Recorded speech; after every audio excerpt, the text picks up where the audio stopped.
तो martial master के पिछले एपिसोड में हमने देखा था कि जी फैमिली का फोर्थ एल्डर मोकारा को बताता है कि क्वीन चैन अभी जी फैमिली के एंसेस्ट्रल ग्राउंड में कल्टीवेशन करने के लिए गया है। यह सुनते ही मोकारा भी वहां पर एंसेस्ट्रल ग्राउंड में जाने की जिद करने लगता है, जिससे गुस्सा होकर फोर्थ एल्डर मोकारा के ऊपर अटैक कर देता है।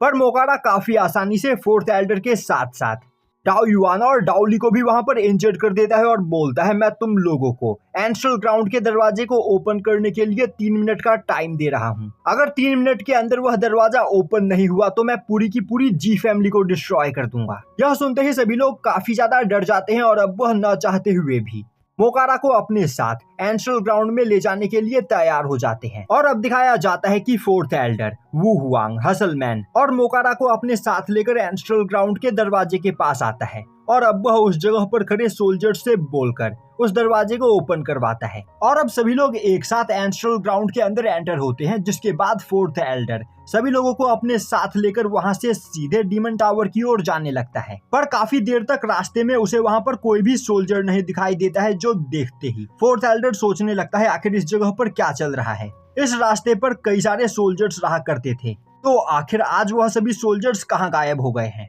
तभी अचानक से सभी लोग वहां पर थंडर ट्रेवल्यूशन की एनर्जी को सेंस करते हैं। यह देखते ही फोर्थ एल्डर और भी ज्यादा परेशान हो जाता है और बोलने लगता है आखिर इस जगह पर चल क्या रहा है। एक तो यहाँ पर कोई भी सोल्जर मौजूद नहीं है, साथ ही साथ इतना खतरनाक थंडर ट्रेवल्यूशन इस जगह पर क्या कर रहा है। अब मोकारा वू हुआंग और हसलमैन को अपने साथ लेकर उस थंडर ट्रेवल्यूशन की ओर जाने लगता है। तभी फोर्थ एल्डर उनके सामने आते हुए उन्हें रोक देता है और बोलता है, आप लोग यहाँ से आगे नहीं जा सकते हो। यहाँ से आगे जाने के लिए पहले हमें हमारे एंसेस्टर से परमिशन लेनी होगी, जिसके बाद ही मैं आपको यहाँ से आगे जाने की परमिशन दे सकता हूँ। तभी मोकारा हंसते हुए बोलता है, क्या तुम्हें सच में लग रहा है कि तुम हमें रोक सकते हो। यह सुनते ही फोर्थ एल्डर को और भी ज्यादा गुस्सा आता है और अब वह बोलता है, बस बहुत हुआ, तुम हमारे जी फैमिली के एंसेस्ट्रल ग्राउंड में हो और इस जगह पर हमसे कोई भी फालतू नहीं बोल सकता है। यह बोलते हुए फोर्थ एल्डर उस एरिया में मौजूद एक बहुत ही खतरनाक फॉर्मेशन को एक्टिवेट कर देता है। अब मोकारा, हसलमैन और वू हुआंग को कई सारे फॉर्मेशंस वहां पर चारों ओर से घेर लेते हैं और अब उन सभी फॉर्मेशन के अंदर से काफी खतरनाक अटैक बाहर निकलते हुए उन तीनों की ओर आगे बढ़ता है, जिससे उस जगह पर एक बहुत बड़ा ब्लास्ट होता है। और अब उस ब्लास्ट को देखकर फोर्थ एल्डर हंसते हुए बोलने लगता है, इन बेवकूफों को लग रहा था कि यह हमारे एंसेस्ट्रल ग्राउंड में आकर हमें धमकी दे सकते हैं। पर जैसे ही वहां से धुआं हटता है, वह देखता है कि मोकारा ने बस अपने एक बैरियर का यूज करते हुए उस फॉर्मेशन अटैक को वहां पर ब्लॉक कर लिया होता है। और अब मोकारा बिना टाइम वेस्ट किए फोर्थ एल्डर के ऊपर एक अटैक कर देता है।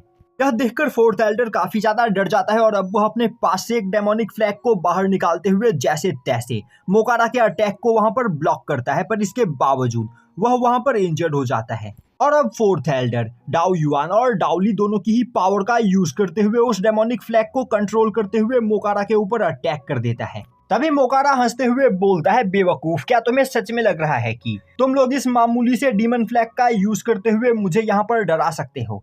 मैं तुम्हें रियल डेमोनिक एनर्जी दिखाता हूँ। यह बोलते हुए मोकारा अपनी पावर को रिलीज करते हुए उस जगह पर एक जाइंट डीमन स्पिरिट को समन करता है।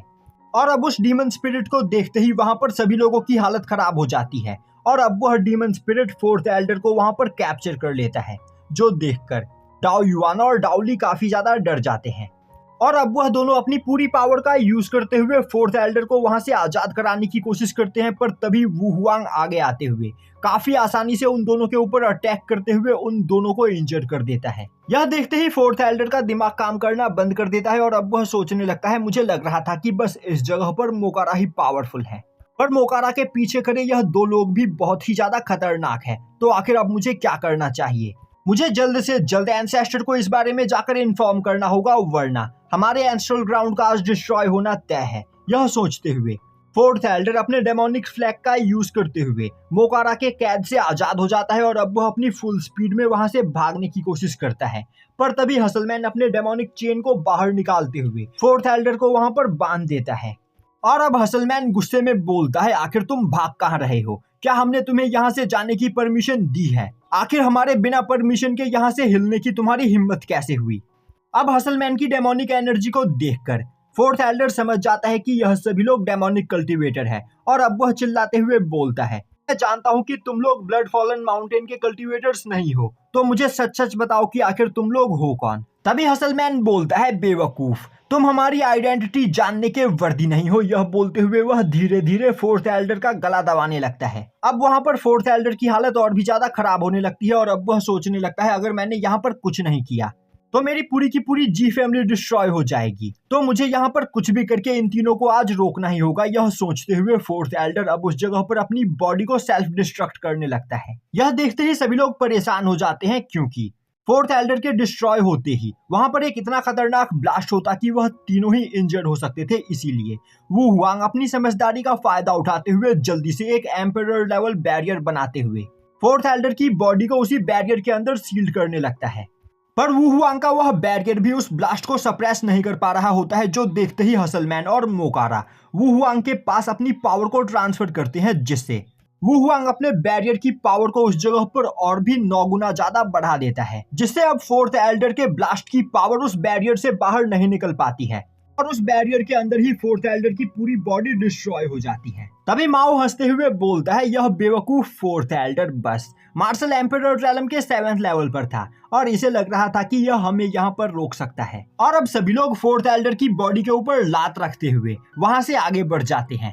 दूसरी ओर क्वीन चैन और रोयू का थंडर ट्रेवल्यूशन आपस में मर्ज होकर इतना ज्यादा खतरनाक हो चुका होता है कि अब क्वीन चैन और रोयू भी उसे कंट्रोल नहीं कर पा रहे होते हैं और अब वह दोनों भी अपने चारों ओर एक एक बैरियर बनाते हुए उस थंडर ट्रेवल्यूशन का सामना करने की कोशिश करने लगते हैं। दूसरी ओर जी वूफा अपनी पूरी पावर का यूज करते हुए उस थंडर ट्रेवल्यूशन से अपने डीमन टावर को प्रोटेक्ट करने की कोशिश कर रहा होता है, पर वह भी इसमें फेल होने लगता है, जो देखते ही वह चिल्लाते हुए अपने साथियों से वहां पर ग्रेट एम्परर फॉर्मेशन बनाने का ऑर्डर देता है। अब ग्रेट एल्डर उस जगह पर कुछ डेमोनिक कल्टीवेटर के साथ मिलकर ग्रेट एम्परर फॉर्मेशन बनाते हुए डीमन टावर को प्रोटेक्ट करने की कोशिश करने लगता है, पर उस थंडर ट्रेवल्यूशन के सामने कुछ सेकंड्स के अंदर ही वह फॉर्मेशन डिस्ट्रॉय हो जाता है, जो देखकर जी वूफा का दिमाग काम करना बंद कर देता है। साथ ही साथ अब उस थंडर ट्रेवल्यूशन की वजह से जी वूफा भी वहां पर इंजर्ड होने लगता है और अब वह बोलता है, आखिर यह किस तरह का थंडर ट्रेवल्यूशन है?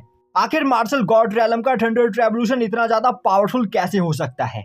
आखिर इस जगह पर चल क्या रहा है? मुझे कुछ भी समझ में नहीं आ रहा है। दूसरी ओर क्वीन चैन रोयू के साथ मिलकर उस थंडर ट्रेवल्यूशन को एब्जॉर्ब करने की कोशिश कर रहा होता है और यहीं पर यह एपिसोड खत्म हो जाता है।